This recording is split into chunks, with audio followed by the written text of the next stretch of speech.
ಎಲ್ಲರಿಗೂ ನನ್ನ ನಮಸ್ಕಾರಗಳು.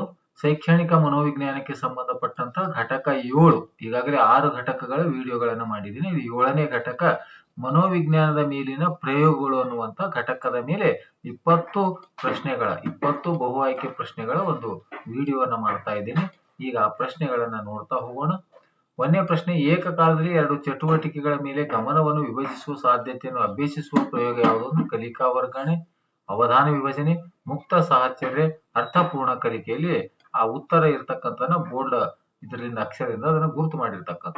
ಎರಡನೇದು, ಅವಧಾನ ವಿಭಜನೆ ಪ್ರಯೋಗದಲ್ಲಿ 1+2 > 3 ಎಂಬ ಸಾಧ್ಯತೆಯ ಅರ್ಥವೇನು ಅಂದ್ರೆ 2 ಚಟುವಟಿಕೆಗಳನ್ನು ಒಟ್ಟಾಗಿ ಮಾಡಿದಾಗ ಕಾರ್ಯನಿರ್ವಹಣೆ ಹೆಚ್ಚಾಗುತ್ತದೆ. ವ್ಯಕ್ತಿಗೆ 2 ಚಟುವಟಿಕೆಗಳ ಮೇಲೆ ಅವಧಾನ ವಿಭಜಿಸಲು ಸಾಧ್ಯ, ಆದರೆ ಒಟ್ಟಾರೆ ಕಾರ್ಯನಿರ್ವಹಣೆ ಕುಂಠಿತಗೊಳ್ಳುತ್ತದೆ ಅನ್ನೋದು ಬಿ ಆಪ್ಷನ್ ಸರಿಯಾದ ಉತ್ತರ.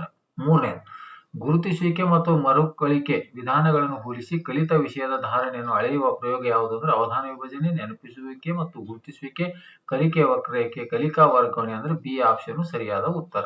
ನಾಲ್ಕನೇದು, ಕಲಿಕಾ ಸಾಮರ್ಥ್ಯವನ್ನು ಅಳೆಯಲು ಮರುಕಳಿಕೆ ರಿಕಾಲ್ ಗಿಂತ ಗುರುತಿಸುವಿಕೆ ರಿಕಾಗ್ನಿಷನ್ ವಿಧಾನವು ಹೆಚ್ಚು ಕಷ್ಟಕರ, ಹೆಚ್ಚು ಸುಲಭ, ಎರಡೂ ಸಮಾನ, ವಿಶ್ವಾಸಾರ್ಹ ಅಂದ್ರೆ ಹೆಚ್ಚು ಸುಲಭ ಅಂತಕ್ಕಂಥ ಉತ್ತರ. ಐದನೇದು, ಅಕ್ಷರ ಅಂಕಿ ಪ್ರತಿಷ್ಠಾಪನಾ ಕೋಷ್ಟಕವನ್ನು ಉಪಯೋಗಿಸಿ ಕಲಿಕೆಯ ವಕ್ರರೇಖೆಯನ್ನು ರಚಿಸುವ ಪ್ರಯೋಗವು ಏನನ್ನು ಅಳೆಯುತ್ತದೆ? ಸ್ಮರಣಶಕ್ತಿ, ಕಲಿಕೆಯ ಪ್ರಗತಿ, ಬುದ್ಧಿಶಕ್ತಿ, ಅವಧಾನ ಅಂದ್ರೆ ಸರಿ ಉತ್ತರ ಕಲಿಕೆಯ ಪ್ರಗತಿ. ಆರನೇದು, ಕಲಿಕೆಯ ವಕ್ರರೇಖೆಯಲ್ಲಿ ಕಲಿಕೆಯಲ್ಲಿ ಯಾವುದೇ ಪ್ರಗತಿ ಕಾಣದ ಸ್ಥಿರ ಹಂತವನ್ನ ಏನೆಂದು ಕರೆಯುತ್ತಾರೆ ಅಂದ್ರೆ ಪ್ರಗತಿ ಕಾಣದ ಹಂತ, ಪ್ರಸ್ಥ ಹಂತ ಅಂತ ಅದನ್ನ ಕರೆಯುತ್ತಾರೆ ಅನ್ನುವಂತ ಉತ್ತರ. ನೆಕ್ಸ್ಟ್ ಪ್ರಶ್ನೆ, 7ನೇ ಪ್ರಶ್ನೆ, ಕಲಿಕೆಯ ಮೇಲೆ ಅರ್ಥದ ಪ್ರಭಾವವನ್ನು ಕಂಡುಹಿಡಿಯುವ ಪ್ರಯೋಗದಲ್ಲಿ ಯಾವ ರೀತಿಯ ಶಬ್ದಗಳನ್ನು ನೆನಪಿನಲ್ಲಿಟ್ಟುಕೊಳ್ಳುವುದು ಹೆಚ್ಚು ಕಷ್ಟಕರ ಅಂದ್ರೆ ಅರ್ಥರಹಿತ ಶಬ್ದಗಳು ಅನ್ನುವಂತ ಉತ್ತರ. 8ನೇ, ಕಲಿಕೆ ಅರ್ಥಪೂರ್ಣವಾಗಿದ್ದರೆ ಉತ್ತಮ ಧಾರಣೆಗೆ ಕಾರಣವಾಗುತ್ತದೆ ಎಂಬುದು ಯಾವ ಪ್ರಯೋಗದ ತೀರ್ಮಾನ ಅಂದ್ರೆ ಅರ್ಥಪೂರ್ಣ ಕಲಿಕೆ.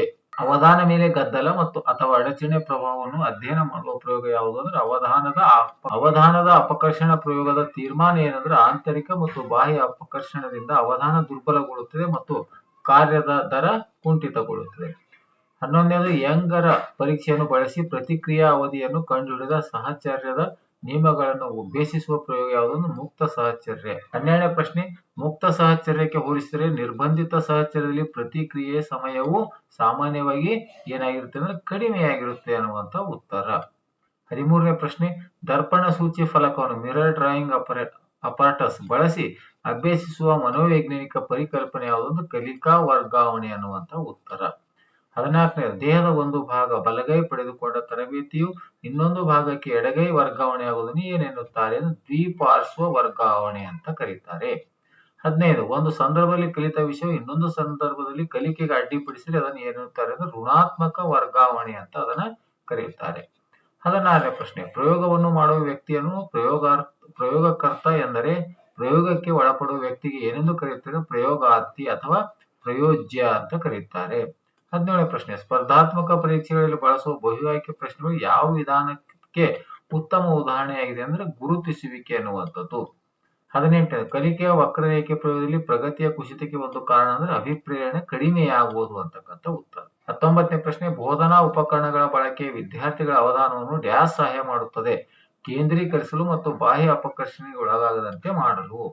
20ನೇ ಪ್ರಶ್ನೆ, ಹಿಂದೆ ಕಲಿತ ಮತ್ತು ಈಗ ಕಲಿಯುವ ವಿಷಯಗಳ ನಡುವೆ ಸಾಮ್ಯತೆ ಇದ್ದಾಗ ಯಾವ ರೀತಿಯ ಕಲಿಕಾ ವರ್ಗಾವಣೆ ಸುಲಭವಾಗುತ್ತದೆ? ಧನಾತ್ಮಕ ವರ್ಗಾವಣೆ ಸುಲಭವಾಗುತ್ತೆ. ಆದ್ಮೇಲೆ ಈ ರೀತಿಯಾಗಿ ಈ ಒಂದು ಶೈಕ್ಷಣಿಕ ಮನೋವಿಜ್ಞಾನಕ್ಕೆ ಸಂಬಂಧಪಟ್ಟಂತ 7 ಘಟಕಗಳ ತೆಗೆದುಕೊಂಡು ಪ್ರತಿಯೊಂದು ಘಟಕದ ಮೇಲೆ 20 ಬಹು ಆಯ್ಕೆ ಪ್ರಶ್ನೆಗಳು ಮತ್ತು ಅವುಗಳಿಗೆ ಉತ್ತರಗಳನ್ನು ನೀಡಿದ್ದೇನೆ. ತಾವು ಕೂಡ ಈ ಉತ್ತರಗಳನ್ನು ಒಂದು ಬಾರಿ ಚೆಕ್ ಮಾಡ್ಕೊಳ್ಳಿ, ಪ್ರಶ್ನೆಗಳನ್ನು ನೋಡಿ ಮತ್ತು ಅವುಗಳ ಉತ್ತರ ಸರಿ ಇದೆ ಅಂತಕ್ಕಂಥ ತಾವು ಒಂದ್ಸಲ ಕನ್ಫರ್ಮ್ ಮಾಡ್ಕೊಳ್ಳಿ. ಕಾರಣ ತಾವು ಈ ಒಂದು ಕರ್ನಾಟಕ ಶಿಕ್ಷಕರ ಅರ್ಹತಾ ಅಥವಾ ನೇಮಕಾತಿ ಪರೀಕ್ಷೆಯನ್ನು ಬರಿತಾ ಇದ್ದೀರಿ. ಹಾಗಾಗಿ ಆ ಪ್ರಶ್ನೆಗಳು ಸರಿ ಇದೆ, ನಾನು ಸೂಕ್ಷ್ಮವಾಗಿ ವಿಚಾರ ಮಾಡಿ ಸರಿಯಾದ ಉತ್ತರವನ್ನೇ ಆಯ್ಕೆ ಮಾಡಿರುತ್ತೇನೆ. ಆದರೂ ಕೂಡ ಯಾವುದೇ ಪ್ರಶ್ನೆಯಲ್ಲಿ ಏನಾದರೂ ಅಲ್ಪ ದೋಷ ಇದ್ದರೆ ಅಥವಾ ತಪ್ಪು ಉತ್ತರ ಇದ್ದರೂ ಕೂಡ ತಾವು ಅದನ್ನು ನೋಡಿ ಮತ್ತೊಮ್ಮೆ ಆ ಪ್ರಶ್ನೆಗೆ ಸರಿ ಉತ್ತರವನ್ನು ಕಂಡುಕೊಳ್ಳಿ ಅಂತ ಹೇಳುತ್ತಾ ಈ ವಿಡಿಯೋ ನೋಡಿರುವ ತಮ್ಮೆಲ್ಲರಿಗೂ ನನ್ನ ಅಭಿನಂದನೆಗಳು.